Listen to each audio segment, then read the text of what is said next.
ನಮಸ್ತೆ. ವಾಸವಿ ಸಾಹಿತ್ಯ ಕಲಾವೇದಿಕೆ ಅರ್ಪಿಸುವ ತಂತು ಕಾದಂಬರಿಯ ಕಥಾವಾಚನ. ಹೆಲೆನ್ನ ಜಾನ್ನ ಬಿಟ್ಟು ಹೋಗಿದ್ದು, ಅವನನ್ನು ಯೂನಿಯನ್ಗೆ ಹೊನ್ನತ್ತಿ ಹೇಮಂತಿಗೆ ಕರೆದು ತುಂಬ ತನ್ನ ಬೇಸರವನ್ನು ಹೇಳಿಕೊಂಡಿದ್ದು, ಈ ಭಾಗ ಅದನ್ನು ಮತ್ತೆ ಅವನು ಕಾಂತಿಗೆ ಹೇಳಿದ್ದು. ಈ ಭಾಗವನ್ನು ನೋಡಿದ್ವಿ. ಮುಂದಿನ ಭಾಗ, ನೀನು ನಾಳೆ ಬರಲೇಬೇಕು, ನೀನು ಬರ್ತೀಯಾ ಅಂತ ಹೇಳಿ ಫೋನ್ ಇಡ್ತಾಳೆ ಕಾಂತಿ. ಆ ಬಳಿಕ ಆದರೆ ಸ್ನಾನ ಮಾಡಿ ತಾಯಿ ಕೊಟ್ಟ ತಿಂಡಿ ತಿಂದು ಆಟೋದಲ್ಲಿ ಕೂತು ಗುರುಗಳ ಮನೆಗೆ ಹೋಗುತ್ತಿರುವಾಗ ಮಧ್ಯಾಹ್ನ ಎಂದಿನಂತೆ ಹೋಗಿ ಅವಳನ್ನು ಭೇಟಿಯಾಗದಿದ್ದರೆ ಜೀವನದಲ್ಲಿ ಅರ್ಥವೇ ಉಳಿಯುವುದಿಲ್ಲ ಎನ್ನಿಸಿತು. ಗುರುಗಳ ಎದುರಿಗೆ ಕೂತು ಬಾರಿಸಿಕೊಳ್ಳುವಾಗ ಕೂಡ ನಡುವೆ ಕೈಗಡಿಯಾರ ನೋಡಿಕೊಳ್ಳುವಂತಾಗುತ್ತಿತ್ತು. ಒಂದು ಕಾಲಿಗೆ ಫ್ಯಾಕ್ಟ್ರಿಗೆ ಹೋಗಿ ಅವಳೊಡನೆ ಕಾರಿನಲ್ಲಿ ಕುಳಿತು ಗ್ರೇಟರ್ ಕೈಲಾಸದ ಕಡೆಗೆ ಹೋಗುವಾಗ ಅವಳು ನಿನ್ನೆಯಿಂದ ತಮ್ಮ ಮನಸ್ಸನ್ನು ಕಲಕಿದ್ದ ವಿಷಯದ ಮಾತನ್ನು ಎತ್ತಲಿಲ್ಲ. ಫ್ಲ್ಯಾಟಿಗೆ ಹೋಗಿ ಊಟ ಮಾಡುವಾಗ ಅವಳು ಹೇಳಿದಳು, ನಿನಗೆ ಗೊತ್ತಾ, ಹರಿಶಂಕರ್ ಪ್ರಸಾದ್ನನ್ನ ಭಾರತೀಯ ಸಂಸ್ಕೃತಿ ಸಚಿವಾಲಯದಲ್ಲಿ ಸಲಹಾಕಾರರಾಗಿ ನೇಮಿಸಿದ್ದಾರೆ. ಏನು ಹಾಗಂದ್ರೆ? ನೀನು ಪೇಪರ್ ಓದೋದೇ ಇಲ್ಲ ಅಂತ ಕಾಣುತ್ತೆ.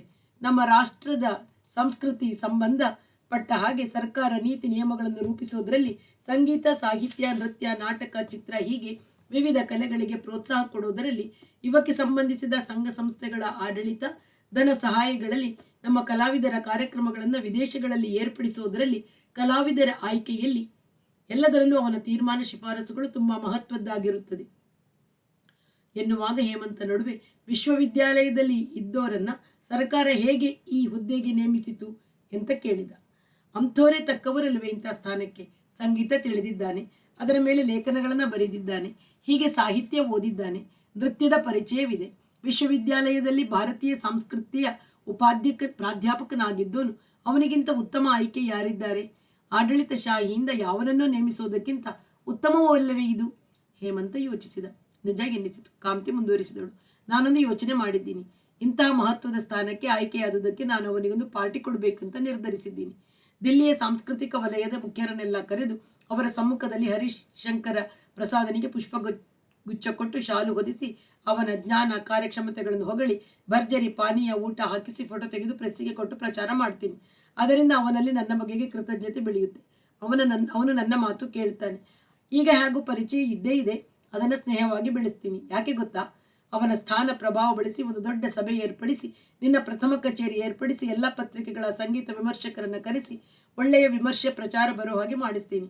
ಆಕಾಶವಾಣಿ ಟಿವಿಗಳಲ್ಲಿ ನಿನ್ನನ್ನು ಪ್ರಥಮ ದರ್ಜೆಯ ಕಲಾವಿದ ಅಂತ ವರ್ಗೀಕರಣ ಮಾಡಿಸಿ ಪದೇ ಪದೇ ಕಾರ್ಯಕ್ರಮ ಬರೋ ಹಾಗೆ ಮಾಡ್ತೀನಿ.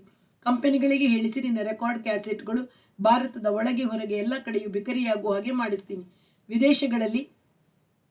ವಿದೇಶಗಳಿಗೆ ಕಳಿಸುವ ಸಂಸ್ಕೃತಿ ಕಲಾವಿದರ ತಂಡಗಳಲ್ಲಿ ನಿನ್ನನ್ನು ಸೇರಿಸಿ ವಿದೇಶಗಳಲ್ಲಿ ನಿನಗೆ ಮಾರ್ಕೆಟ್ ಸೃಷ್ಟಿಸ್ತೀನಿ.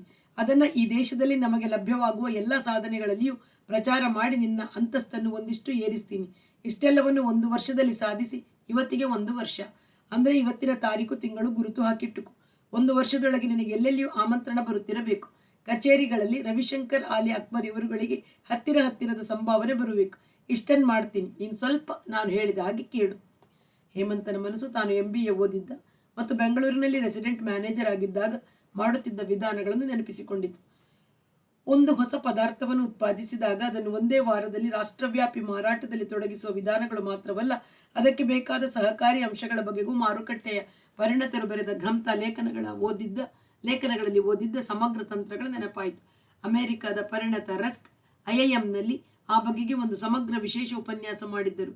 ಕಾಂತಿ ಅದನ್ನೇನನ್ನು ಓದಿಲ್ಲ, ಆದರೆ ಪ್ರಾಯೋಗಿಕವಾಗಿ ಅವಳ ಬುದ್ಧಿ ಎಷ್ಟು ಸಮಗ್ರವಾಗಿ ಆಲೋಚಿಸಿದೆ ಎನ್ನಿಸಿತು. ಸಂಗೀತ ಪ್ರಪಂಚದಲ್ಲಿ ಮುಂದೆ ಬರಬೇಕೆಂಬ ಆಶೆ ತನಗೆ ಇಲ್ಲದೇ ಇಲ್ಲ. ರಾಷ್ಟ್ರದ ಅತ್ಯುತ್ತಮ ವಾದಕರ ಸಾಲಿನ ಅಗ್ರಪಂಕ್ತಿಯಲ್ಲಿ ತನ್ನ ಸ್ಥಾನವಿರುವಂತಹ ಕಲ್ಪನೆ ತನಗೆ ಬಾರದೆಯೂ ಇಲ್ಲ. ಅದಕ್ಕೆ ತಕ್ಕಂತಹ ವಾದ್ಯದ ಮೇಲಿನ ಪ್ರಭುತ್ವ ಹಾಗೂ ಸೃಜನಶೀಲ ಕಲ್ಪನಾ ಶಕ್ತಿ ತನಗಿದೆ ಎಂಬ ನಂಬಿಕೆ ಒಮ್ಮೊಮ್ಮೆ ಬರುತ್ತದೆ, ಎಷ್ಟೋ ಸಲ ಅಧೈರ್ಯ ಕಾಡುತ್ತದೆ. ಆದರೂ ಯಾಕೋ ಕಲೆ ಮತ್ತು ಸಂಸ್ಕೃತಿಯ ಕ್ಷೇತ್ರದಲ್ಲಿ ಇಂಥ ಶೃಂಗ ಪ್ರಚಾರ ಮಾತ್ರವಲ್ಲ, ಯಾವ ಪ್ರಚಾರವೂ ಸಲ್ಲ. ಕಚೇರಿಗಳಲ್ಲಿ ಒಮ್ಮೆ ಕೇಳಿದ ಶ್ರೋತೃಗಳು ಮತ್ತೆ ನೆನೆಸಿಕೊಂಡು ಬಂದು ಅವರು ತಮ್ಮ ಸ್ನೇಹಿತರಿಗೆ ತಾವಾಗಿಯೇ ಕೇಳಿ ಕರೆತಂದು ಶ್ರೋತೃವೃಂದವು ಕ್ರಮೇಣ ಬೆಳೆಯಬೇಕು.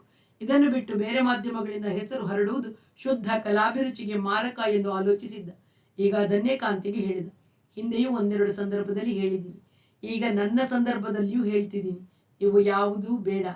ಯಾವುವೂ ಬೇಡ, ನಾನು ಕ್ರಮೇಣ ಬೆಳಿತೀನಿ. ನೀನು ಬೆಳಿತೀಯಾ, ಬೆಳೆಯುವ ಶಕ್ತಿ ನಿನಗಿದೆ ಅಂತ ನನಗೆ ಗೊತ್ತು. ಆದರೆ ನೀನು ಹೇಳೋ ವಿಧಾನದಲ್ಲಿ ಹಿಂದೂಸ್ತಾನದ ವ್ಯಾಪ್ತಿಗೆ ಹರಡಬೇಕಾದರೆ 20 ವರ್ಷವಾದರೂ ಬೇಕು. ನಾನು ರೈಲು ವಿಮಾನದಲ್ಲಿ ಹೋಗೋಲ್ಲ, ಎತ್ತಿನ ಗಾಡಿಲೇ ಕಾಶಿ ಯಾತ್ರೆ ಮಾಡ್ತೀನಿ ಅಂದ ಹಾಗೆ. ಈಗ ನಿನಗೆ 40 ವರ್ಷ. ನಿನ್ನ ವಿಧಾನದಲ್ಲಿ ಹೆಸರು ಬರೋ ಹೊತ್ತಿಗೆ 60 ಆಗಿರುತ್ತೆ. ಆಮೇಲೆ ಶರೀರ ಶಕ್ತಿ ಕುಗ್ಗಿರುತ್ತೆ. ನಿನ್ನ ಸಾಧನೆಯ ಫಲ ರಸಿಕರಿಗೆ ಸಿಕ್ಕೋದು ಹೇಗೆ? ಸಮೂಹ ಮಾಧ್ಯಮ ಬಳಸಿ ಎಲ್ಲರಿಗೂ ತಿಳಿಯುವ ಹಾಗೆ ಎಲ್ಲರೂ ಒಂದೊಂದು ಸಲ ಕೇಳೋ ಹಾಗೆ ಮಾಡಿದರೆ ತಪ್ಪೇನು? ನೀನು ಹೋಗಿ ಯಾವ ಅಧಿಕಾರಿಯ ಮುಂದೆ ಹಲ್ಲು ಕಿರಿಬೇಡ. ಪ್ರತಿಯೊಬ್ಬ ಕಲಾವಿದನಿಗೂ ಆರಂಭ ದಿಶೆಯಲ್ಲಿ ಒಬ್ಬ ಪೋಷಕ ಇದ್ದೇ ಇರಬೇಕು. ನಿನ್ನ ಪೋಷಕಿಯಾಗಿ ನಾನಾಗಿರ್ತೀನಿ. ನಾನು ಏನು ಮಾಡ್ತೀನೋ ಹೇಗೆ ಮಾಡ್ತೀನೋ ನನಗೆ ಬಿಡು. ನೀನು ತಲೆ ಹಾಕಬೇಡ. ನಿನ್ನ ಗೌರವಕ್ಕೆ ಎಂದಿಗೂ ಕುಂದು ಮಾಡೋಲ್ಲ, ನನ್ನ ಗೌರವಕ್ಕೂ ಊನ ತಂದುಕೊಳ್ಳೋಲ್ಲ. ಅವಳನ್ನು ವಿರೋಧಿಸುವ ಬೇರೆ ಯಾವ ಮಾತು ಅವನಿಗೆ ಹೊಳೆಯಲಿಲ್ಲ. ಆದರೂ ಮತ್ತೆ ಏನೋ ಹೇಳಲು ಹೋದಾಗ ಅವಳ ಚರ್ಚೆ ಮುಗಿಯಿತು. ಏನು ತೀರ್ಮಾನ ಕೈಗೊಂಡು ಜಾರಿ ಮಾಡುವುದು ತನ್ನ ಅಧಿಕಾರವೆಂಬಂತೆ ಇಟ್ ಈಸ್ ಓವರ್. ನಿನಗೊಬ್ಬ ವಿಖ್ಯಾತ ತಬಲಜಿಯ ಜೊತೆ ಕೂಡಿಸಬೇಕು. ಬನ್ರಾಸಿನ ವಿಜಯ ಮಿಶ್ರ ಆಗ್ಬೋದೇ? ಅವನ ಬಾಜು ನಿನಗೆ ಸರಿ ಹೊಂದುತ್ತದೆಯೇ? ಅದನ್ನೊಂದಷ್ಟು ಹೇಳು. ವ್ಯವಹಾರನ ನನಗೆ ಬಿಡು. ಅವನೇ ಇಲ್ಲಿಗೆ ಕರೆಸಿ 1-2 ತಿಂಗಳು ಇಟ್ಟುಕೊಂಡು ದಿನಕ್ಕೆ 8-10 ತಾಸು ಜೊತೆಯಲ್ಲಿ ನಿನ್ನ ಬೆರಳು ಪಳಗೋಕೆ ದಾರಿ ಮಾಡ್ತೀನಿ. ಅಥವಾ ನೀನು ಬನರಾಸಿಗೆ ಹೋಗಿ ಅವನ ಮನೆಯಲ್ಲಿ ಜೋಡಿ ರಿಯಾಸ್ ಮಾಡೋ ವ್ಯವಸ್ಥೆಯನ್ನೇ ಮಾಡ್ತೀನಿ ಎಂದು ಮುಂದಿನ ಯೋಜನೆಗೆ ತಳ್ಳಿಕೊಂಡು ಹೋದಳು. ಸನ್ಮಾನ ಸಮಾರಂಭ ತುಂಬ ಯಶಸ್ವಿಯಾಗಿ ನಡೆಯಿತು. ಒಟ್ಟು 150 ಜನ. ದಿಲ್ಲಿಯ ಸಂಗೀತ ಪ್ರಪಂಚದ ಪ್ರಮುಖ ಆಡಳಿತ ವ್ಯವಸ್ಥಾಪಕರು, ಪ್ರಸಿದ್ಧ ಕಲಾವಿದರು, ಮುಖ್ಯ ಸಂಗೀತ, ನೃತ್ಯ ಹಾಗೂ ನಾಟಕ ಶಾಲೆ ಸಂಘಗಳ ಪ್ರಮುಖರು, ಮುಖ್ಯ ಪತ್ರಿಕೆಗಳ ಕಲಾವಿಮರ್ಶಕರು, ಪತ್ರಕರ್ತರು, ರೇಡಿಯೋ ಮತ್ತು ಟಿವಿಯ ಪ್ರತಿನಿಧಿಗಳು, ಸಂಸ್ಕೃತಿ ಸಚಿವಾಲಯದ ಇತರ ಅಧಿಕಾರಿ ವರ್ಗದವರು, ವಿದೇಶ ವ್ಯಾಪಾರ ಸಚಿವಾಲಯದ ಅಧಿಕಾರಿಗಳು, ಅಲ್ಲದೆ America, Canada, France, Italy, Germany, England ಮೊದಲಾದ ರಾಯರಿ ಕಚೇರಿಗಳ ಸಂಸ್ಕೃತಿ ಅಧಿಕಾರಿಗಳು, ವಿಶ್ವವಿದ್ಯಾಲಯದಲ್ಲಿ ಇದುವರೆಗೆ ಹರಿಶಂಕರ ಪ್ರಸಾದರ ಸಹೋದ್ಯೋಗಿಗಳಾಗಿದ್ದ ಸಂಸ್ಕೃತಿ ವಿಭಾಗದ ಇತರ ಪ್ರಾಧ್ಯಾಪಕರು, ಒಟ್ಟಿನಲ್ಲಿ ದಿಲ್ಲಿಯ ಸಂಸ್ಕೃತಿ ವಲಯವನ್ನು ಕಡೆದು ವಿಂಗಡಿಸಿ ಕೆನೆ ಎನ್ನಬಹುದಾದಂಥ ಗುಂಪು.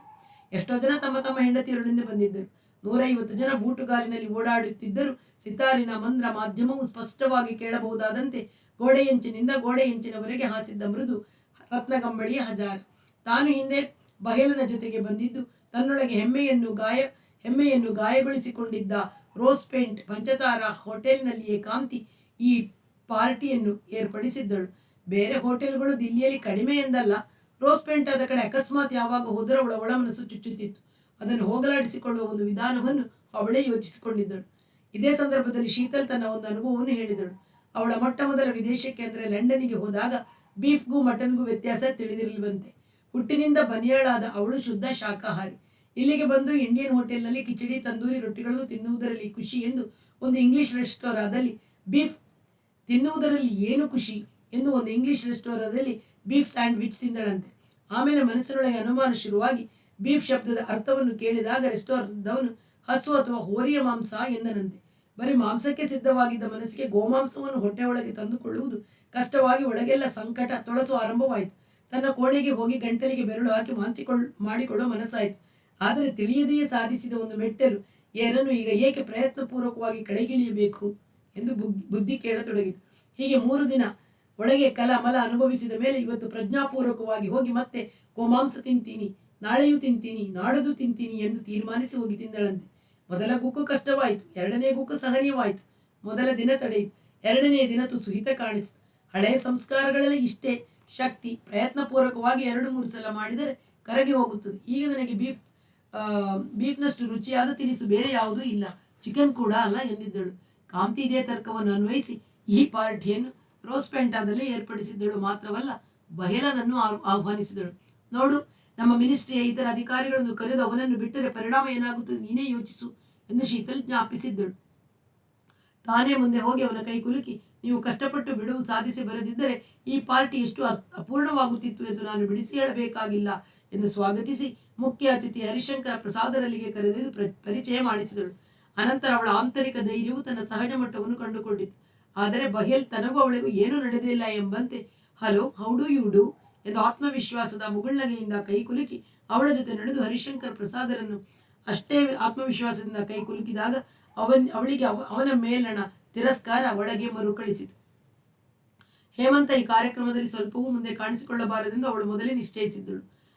ಮುಂದೆ ಹರಿಶಂಕರನು ಹೇಮಂತನ ಶುದ್ಧ ಅರ್ಹತೆಯಿಂದ ಪ್ರೋತ್ಸಾಹ ಒತ್ತಾಯಸೆ ಕೊಡುತ್ತಿದ್ದಾನೆ ಎಂಬ ಭಾವನೆ ಎಲ್ಲರಲ್ಲೂ ಬೆಳೆಯಬೇಕಾದರೆ ಈ ಸನ್ಮಾನದಲ್ಲಿ ಅವನ ಯಾವ ಪಾತ್ರವೂ ಯಾರಿಗೂ ಕಾಣಬಾರದು ಎಂಬುದು ಅವಳ ಆಲೋಚನೆ. ಅಲ್ಲದೆ ವಾಸ್ತವವಾಗಿ ಯಾವ ವಿವರವನ್ನು ಅವಳು ಅವನೊಡನೆ ಚರ್ಚಿಸಿರಲಿಲ್ಲ. ಕೆಲವು ಅಂಶಗಳಲ್ಲಿ ಶೀತರಳ ಸಲಹೆ ತೆಗೆದುಕೊಂಡಿದ್ದಳು. ಅಧಿಕಾರಿಗಳು ಸೂಟ್ ಧರಿಸಿದ್ದರು, ಸಂಗೀತಕಾರರು, ಸಂಗೀತ ವ್ಯವಸ್ಥಾಪಕರು ಪೈಜಾಮ, ಜುಬ್ಬ ಅಥವಾ ಶರವಾನಿ ಧರಿಸಿದ್ದರು. ಹೆಂಗಸರು ಸಲ್ವಾರ್ ಕಮೀಸ್ ಅಥವಾ ಭಾರಿ ರೇಷ್ಮೆ ಸೀರೆ. ಹೆಂಗಸರು ಹೆಚ್ಚು, ಗಂಡಸರು ಕಡಿಮೆ. ಒಟ್ಟಿನಲ್ಲಿ ಎಲ್ಲರೂ ವಿದೇಶಿ ಸುಗಂಧ ಹಾಕಿದ್ದರಿಂದ ಒಳಗೆಲ್ಲ ಸುಗಂಧ ವೈಭವವೇ ಆಗಿತ್ತು.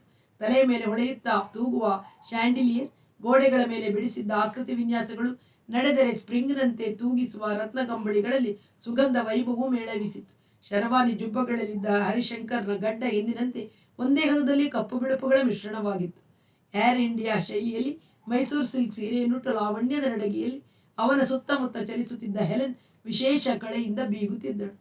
ಮೊದಲ ಸನ್ಮಾನ ಸಮಾರಂಭ, ಅನಂತರ ಪಾರ್ಟಿ. ಆ ಹಜಾರದಲ್ಲಿ ಪಕ್ಕದಲ್ಲಿ ಇದ್ದ ಸಭಾಂಗಣಕ್ಕೆ ಎಲ್ಲರೂ ಬರಬೇಕೆಂದು ಧ್ವನಿವರ್ಧಕದಲ್ಲಿ ಪ್ರಾರ್ಥಿಸಿದ ನಂತರ ಎಲ್ಲರೂ ಆ ಕಡೆಗೆ ನಡೆದರು. ಸುಸಜ್ಜಿತವಾದ ಶ್ರೀಮಂತ ಶೈಲಿಯ ಆಸನಗಳ ಸಭಾಗೃಹ. ಮೊದಲು ಭಾರತೀಯ ಸಂಗೀತ ಶಾಲೆಯ ಪ್ರಿನ್ಸಿಪಾಲ್ ಶಿವಚರಣ ಪಾಂಡೆ ವೇದಿಕೆಗೆ ಹೋಗಿ ಮೈಕನ ಮುಂದೆ ನಿಂತು, ಸನ್ಮಾನ್ಯ ಸ್ನೇಹಿತರೆ, ವಿಶಿಷ್ಟ ಸ್ಥಾನ ಸಂಪಾದಿಸಿರುವ ಮಹನೀಯ ಮಹಿಳೆಯರೇ, ನಮ್ಮ ಆತಿಥೇಯರಾದ ಮಿಸ್ ಕಾಂತೀಜಿಯವರ ಪರವಾಗಿ ನಾನು ನಿಮ್ಮೆಲ್ಲರನ್ನು ಹಾರ್ದಿಕವಾಗಿ ಸ್ವಾಗತಿಸುತ್ತಿದ್ದೇನೆ. ಇಂದಿನ ಸಮಾರಂಭದ ಕೇಂದ್ರ ಮಂತ್ರಿಯಾದ doctor Harishankara Prasad ಜಿಯು miss Helen ಅವರ ಸಂಗಡ ವೇದಿಕೆಗೆ ಬಂದು ಆಸೀನರಾಗಬೇಕೆಂದು ಕೋರುತ್ತೇನೆ.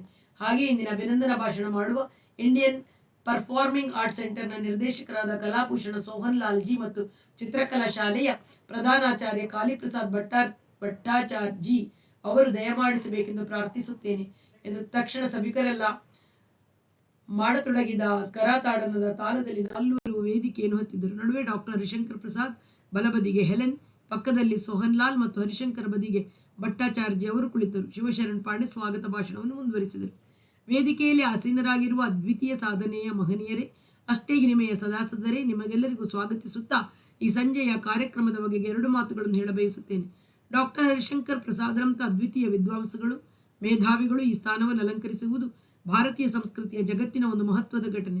ಇಂಥವರನ್ನು ಇಂತಹ ಸಂದರ್ಭದಲ್ಲಿ ಸನ್ಮಾನಿಸದಿದ್ದರೆ ಇಡೀ ದಿಲ್ಲಿ ಮಹಾನಗರಕ್ಕೆ ದೊಡ್ಡ ಲೋಪವಾಗುತ್ತಿತ್ತು. ಸನ್ಮಾನಿಸುತ್ತಿರುವ ಈ ಅಂತಾರಾಷ್ಟ್ರೀಯ ನಗರದ ಪರಂಪರೆಗೆ ಅನುಗುಣವಾಗಿದೆ. ಈ ಪರಂಪರೆಯ ನಾಡಿಯನ್ನು ಹಿಡಿದು ಮಿಸ್ ಕಾಂತೀಜಿ ಸಮಾರಂಭವನ್ನು ಏರ್ಪಡಿಸಿ ನಿಮ್ಮೆಲ್ಲರ ಅವಕಾಶವನ್ನು ದೋಚಿಕೊಂಡಿದ್ದಾರೆ. ಮುಂದೆ ನಾವು ನೀವು ಎಷ್ಟು ಸನ್ಮಾನ ಮಾಡಬಹುದು, ಆದರೆ ಮೊದಲನೆಯದನ್ನು ಅವರು ಹೊಡೆದು ಬಿಟ್ಟಿದ್ದಾರೆ. ತುಂಬ ಉದ್ಯಮಶೀಲೆಯಾಗಿ ಅಮೆರಿಕದಂತಹ ಮುಂದುವರಿದ ದೇಶಕ್ಕೆ ರಫ್ತು ಮಾಡುತ್ತಿರುವ ಈ ಮನಮೋಹಕ ಮಹಿಳೆ ಸಾಂಸ್ಕೃತಿಕ ಕ್ಷೇತ್ರದಲ್ಲೂ ಮೊದಲ ಸ್ಥಾನ ಗೆದ್ದುದಕ್ಕಾಗಿ ನಾನು ಅವರನ್ನು ಅಭಿನಂದಿಸುತ್ತೇನೆ ಎಂದಾಗ ವೇದಿಕೆಯ ಮೇಲಿದ್ದವರು ಕೂಡಿ ಇಡೀ ಸಭೆ ದೀರ್ಘ ಕರತಾಡನ ಮಾಡಿತು. ಅನಂತರ ಭಾರತೀಯ ಪ್ರದರ್ಶನ ಕಲೆಗಳ ಕೇಂದ್ರದ ನಿರ್ದೇಶಕ ಕಲಾಭೂಷಣ ಸೋಹನ್ ಲಾಲ್ ಭಾಷಣ ಮಾಡಿ, ಭಾರತೀಯ ಕಲೆಗಳ ಇತಿಹಾಸವನ್ನು ಗುರುತಿಸುವಾಗ ಭರತ ಯುಗ, ಕಾಳಿದಾಸ ಯುಗ, ಮೊಘಲ್ ಯುಗ, ರಜಪೂತ್ ಯುಗ, ತಾನ್ಸೇನ್ ಯುಗ, ಪುರಂದರ ಯುಗ ಎಂದು ಮುಂತಾಗಿ ಗುರುತಿಸುವ ರೂಢಿಯುಂಟಷ್ಟೇ.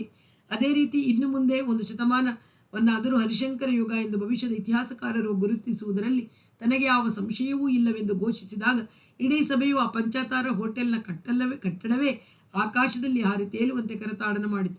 ಚಿತ್ರಕಲಾ ಶಾಲೆಯ ಪ್ರಧಾನಾಚಾರ್ಯ ಕಾಳಿಪ್ರಸಾದ ಭಟ್ಟಾಚಾರ್ಜಿಯು ತಮ್ಮ ಭಾಷಣದುದ್ದಕ್ಕೂ ತಮ್ಮ ಕಲೆಗಳ ಇತಿಹಾಸವನ್ನು ಗುರುತಿಸುವಾಗ ಕಲಾವಿದರಿಗಿಂತ ಅವರ ಪೋಷಕ ಪಾಲಕರ ಹೆಸರಿನಿಂದ ಕರೆಯುವುದರ ಕಾರಣವನ್ನು ವಿವರಿಸುತ್ತಾ, ಅನ್ನ ವಸತಿ ಮೊದಲಾದ ಸೌಕರ್ಯಗಳಿಲ್ಲದೆ ಕಲಾವಿದರು ಕೂತು ತಮ್ಮ ಸಾಧನೆಯಲ್ಲಿ ಮಗ್ನರಾಗಿರುವುದು ಸಾಧ್ಯವಿಲ್ಲ. ಅವರ ಸುಖ ಸೌಲಭ್ಯಗಳನ್ನು ನೋಡಿಕೊಳ್ಳುವ ದೊರೆಯು ಎಲ್ಲ ದೇಶಗಳಲ್ಲಿಯೂ ಅಜರಾಮರರಾಗಿದ್ದಾನೆ. ಪ್ರಜಾಪ್ರಭುತ್ವದಲ್ಲಿ ದೊರೆ ಬದಲು ಸರ್ಕಾರವಿದೆ, ಆದರೆ ಸರ್ಕಾರವೆಂದರೆ ಅದನ್ನು ನಡೆಸುವ ಅಧಿಕಾರಿಗಳು. ಹರಿಶಂಕರರಷ್ಟು ತಿಳುವಳಿಕೆಯುಳ್ಳವರು ಈ ಕ್ಷೇತ್ರದ ಅಧಿಕಾರಿಗಳಾಗಿರುವುದರಿಂದ ಅವರ ಪಾತ್ರವು ವಿಕ್ರಮಾದಿತ್ಯ, ಅಕ್ಬರ್ ಮೊದಲಾದ ದೊರೆಗಳಿಗಿಂತ ಏನು ಕಮ್ಮಿಯಲ್ಲ. ಆದ್ದರಿಂದ ನಾನು ಕಲಾಭೂಷಣ ಸೋಹನ್ಲಾಲ್ಜಿಯವರ ಮಾತನ್ನು ಅನುಮೋದಿಸುತ್ತೇನೆ ಎಂದಾಗಲೂ ಕರತಾಡನವಾಯಿತು. ಆದರೆ ಸೋಹನ್ಲಾಲ್ನ ಭಾಷಣಕ್ಕೆ ಆದದ್ದಕ್ಕಿಂತ ಇದರ ಮೊರೆತ ಭರತಗಳು ಅರ್ಧದಷ್ಟಿದ್ದವು. ಕಾಂತಿ ವೇದಿಕೆಗೆ ಬಂದು ಅರ್ಪಿಸಿದ ಶಾಲುಗಂಧದ ಸರಸ್ವತಿ ವಿಗ್ರಹಗಳನ್ನು ಸ್ವೀಕರಿಸಿದ ನಂತರ ಡಾಕ್ಟರ್ ಹರಿಶಂಕರ ಪ್ರಸಾದ್ ತನ್ನ ಉತ್ತರದಲ್ಲಿ ಅಲ್ಲಿಗೆ ಬಂದು ತನ್ನ ಅಭಿಮಾನಿ ತೋರಿದ ಎಲ್ಲರನ್ನು, ವಿಶೇಷವಾಗಿ ಸಮಾರಂಭವನ್ನು ಏರ್ಪಡಿಸಿದ ಸಂಸ್ಕೃತಿಯ ಅಭಿಮಾನಿ ಉದ್ಯಮಿ ಮಿಸ್ ಕಾಂತೀಜಿಯನ್ನು ವಂದಿಸಿದ ಮೇಲೆ ಭಾರತೀಯ ಸಂಸ್ಕೃತಿಯ ಮೇಲೆ ವಿದ್ವತ್ಪೂರ್ಣವಾಗಿ ಒಂದು ಸಣ್ಣ ಭಾಷಣ ಮಾಡಿದ.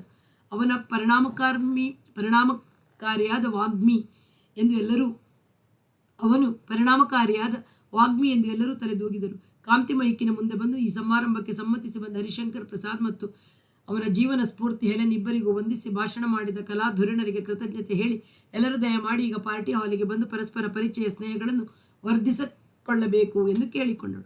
ನಿಜವಾಗಿಯೂ ಶ್ರೀಮಂತವಾದ ಪಾರ್ಟಿ. ಸ್ಕಾಚ್, ರಾಯಲ್ ಸೆಲ್ಯೂಟ್, ಜಾನಿ ವಾಕರ್, ಬ್ಯಾಲೆಂಟೈನ್, ವೈಟ್ ಹಾರ್ಸ್ಗಳಲ್ಲದೆ ವಿವಿಧ ರೀತಿಯ ವೈನ್ಗಳು, ಕಿತ್ತಲೆ ರಸ, ಕೋಕ್, ಅನಂತರ 10 ಬಗೆಯ ತಿನಿಸಿನ ರೋಸ್ ಪೇಂಟ ರುಚಿಯ ಊಟ.